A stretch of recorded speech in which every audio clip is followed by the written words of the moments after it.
Let me present myself a bit. So I was saying that in these last 10 years, I've been doing coaching with various people in various contexts.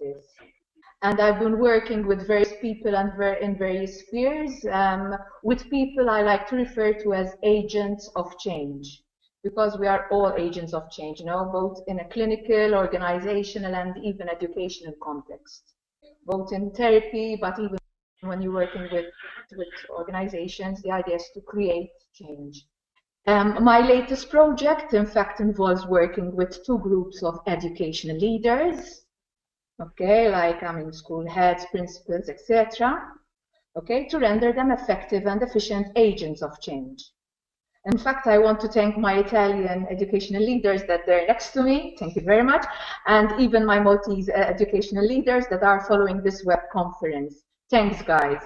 Okay, to be agents of change, educational leaders need to hold a clear vision, but also have competencies to drive all involved stakeholders to pull on the rope in the same direction. In fact, the aim of the training is to assist these educational leaders introduce an action research approach to their practice, okay, that is of problem solving and communication, which are fundamental for successful leadership. This pilot study, shared by the University of Macerata, Italy, and University of Malta, trains educational leaders in learning how to ride ongoing waves of change. Also because educational leaders have it tough, no? Have it tough. They have quite a lot of challenges. Yes, because schools are subject to continuous changes all the time. Changes can be dictated by external forces, norms, technological advancements, but they can be also internal, so that is like something desired, something necessary by the school. So educational leaders need to be able to manage and introduce change in their school system. Changes are necessary and vital in contributing to continuous improvements to achieve school success. As J.F. Kennedy used to say, change is the law of life, and those who look only to the past or present are certain to miss the future. So we speak about change. We say change is important, yet, even though it's desired or necessary, often it is resisted, obstructed, pushed back. Schools, like all systems, tend to show resistance. So a lot of educational leaders say, I have a vision, but my staff, my stakeholders, don't go for it. Don't proceed with this project. How come? Schools, like all systems, tend to keep to their state of homeostasis, that is their present equilibrium, or state of stability. Humans tend to keep to what they know and resist the unknown. So when we know that, even though we know that a change is necessary, we tend to push it back. Obviously, even in schools, our educational leaders tend to find this difficulty. A lot of people fear change, but we shouldn't fear change. The first thing that an educator should do is to avoid fearing it himself. Fear change and fear resistance. In fact, if an educational leaders take up this attitude, that is to acknowledge surface resistance and fear, he could manage, or she could manage to manage it better. In this way, enriching the system. Donc, sorry, Claudette, just a small translation. Donc, pour les directeurs d'école, comme d'une manière générale dans le changement, on a une tendance naturelle à avoir une certaine peur du changement. Mais Claudette explique qu'on ne devrait pas avoir peur du changement, que quelque part, la transformation commence par un travail personnel sur sa propre peur qu'on peut avoir dans le cadre du projet de changement. Okay. So, how can we stop fearing resistance and manage it adequately? Obviously, we've been trying to study resistances for over than 20 years of action research at the Centro di Terapia Strategica. We have led us to understand that there are 4 main types of resistance to change. Each resistance is different and requires different communication and strategy to turn dissent into cooperation. By understanding the logic of these resistances, agents of change can come to manage and even exploit the faced resistance. And these are the 4 types of resistance to change. The first is the potentially collaborative, the second emotional blocked, the third the oppositional or antagonist, and the fourth is what we came to call ideologically resistant. Okay, let's go in each type of resistance. So, the first type is what we all wish to have, the potentially collaborative. What do we mean by potentially collaborative? We mean people that are not antagonistic, that are strongly motivated, and hold also the competencies, okay, to follow the change. Often, this resistance is given due to lack or inaccurate information.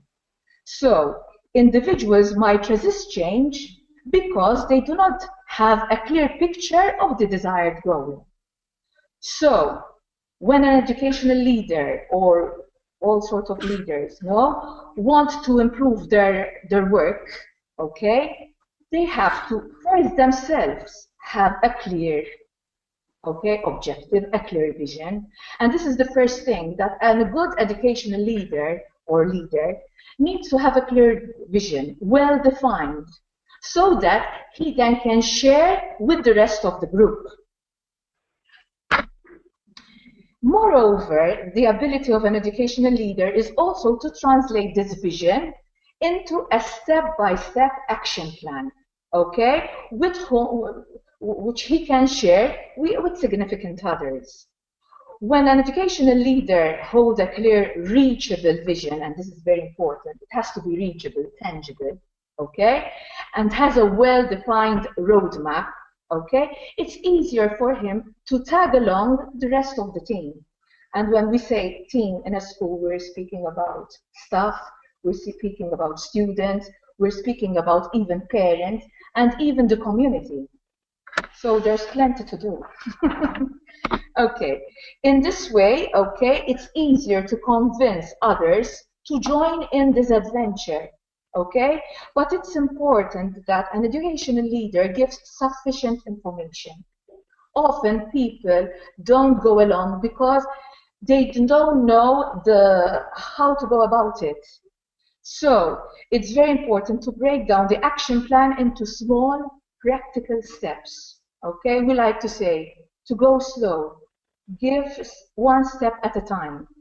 And to help all this, we use a technique, we call it the mountain climbing technique, which help agents of change construct a top-down action plan which guides in a rigorous yet flexible way towards the desired goal. I mean, when we say this, I like to have in mind, the mountain climbing. Okay. Moreover, five more minutes. Just sorry, Claudette, to interrupt. Just 5 minutes more. Is it okay for you? Okay, for the entire presentation. Yeah, because it's already 20 minutes, and okay. We were supposed to do 15 minutes. Okay. Thank you, Claudette. Okay, so this is what we call the mountain climbing technique. But another form of resistance is given not because people don't know things, but because they are emotionally blocked. So often a person might rationally want the change, but emotionally is afraid of the change. And this is very common, okay? People often don't go along into a change because they are blocked emotionally. And emotionally, we can be either blocked by fear, which is the most common, fear of introducing, this change.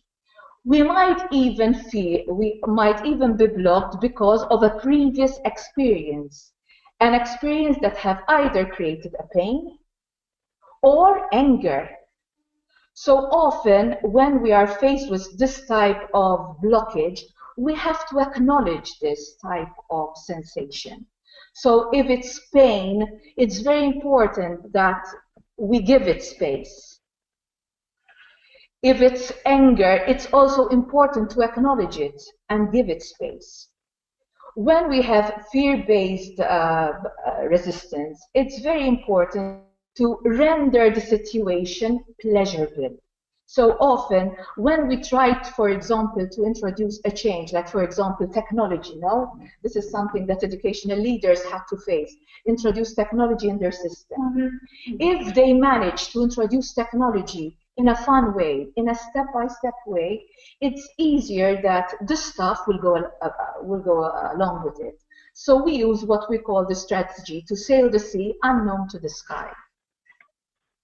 Then, when we have, for example, pain, as Robert Frost says, it's important that we allow the person to express this pain in order then to start reasoning with the person. The same applies when we're speaking about anger. Okay, anger needs to be channeled first in order then to use it as a propeller, as a form of energy to literally help us towards the change. Another sensation which is common is the pleasure sensation. Often change is obstructed by pleasure. And pleasure usually gives a lot of advantages. So a person might enter the third type of resistance to change, that is the oppositional, the antagonist. What do I mean? People tend to oppose change, either explicitly, so they clearly spell it out, I don't want this, or else sabotage it in a soft, okay, subtle way, which often it's even harder to manage. What is the difference? So, when we have a strong opposition, okay, the person explicitly says, I don't want to do this. This is often because the person wants to be in control. Okay, so it's a way even to play control with the educational leader. I'm in control. Or else it's also a way to stick out, to have attention. That is, by showing resistance, I'm particular. Okay, I have an identity. More often, educational leaders try even to show, to use the don'ts, but the don'ts often produce what we call the forbidden fruit phenomenon. So the more I tell you not to do it, the more you want to do it. Okay, I'm rushing through because obviously we lack time. Okay, let me go. So we said that there is the oppositional. No, it's not going. Okay. Another type of resistance is what we came to call the ideological resistance. What are they? These are people that hold a very rigid belief ideology. These people, it's not that they don't want to collaborate or oppose, but their ideology is so rigid that they're not allowed them to see the new proposition as functional. They often believe that what is being proposed might even hinder the system, might even would not help the system. And this we see it especially with expert staff and who have experience. Usually they believe that the new things will hinder the system and will not help it, as I was saying, for example, regarding even technology. What helps in such situation? In such situation, we have to acknowledge their reality, respect their beliefs, but also start attacking these beliefs, following what Alport called the contact hypothesis. And to help this, for example, conferences like this, the web conferences or learning communities can be of great help because it helps the person widen their horizons, widen their perceptions, okay, by seeing that other educational leaders are doing something different and it's effective. They can literally start letting go their old beliefs and embrace, okay, new changes. I think as a conclusion, I would like to say that the first thing is to start considering resistance no longer a barrier or a threat, okay, but see it as an opportunity. The only thing is that we need to know how to handle these resistances, because if we handle these resistances, we can even generate more benefit to our system. Educational leaders, like all agents of change, should be capable of bringing all stakeholders to break free from their resistances. So turn them into cooperative persons, okay? In this way, they can generate school improvements. However, okay, there's always a risk, because the risk is of letting go what I know into embracing something new. And as Frederick Wilcox, a famous football player, sustained, progress always involves risk.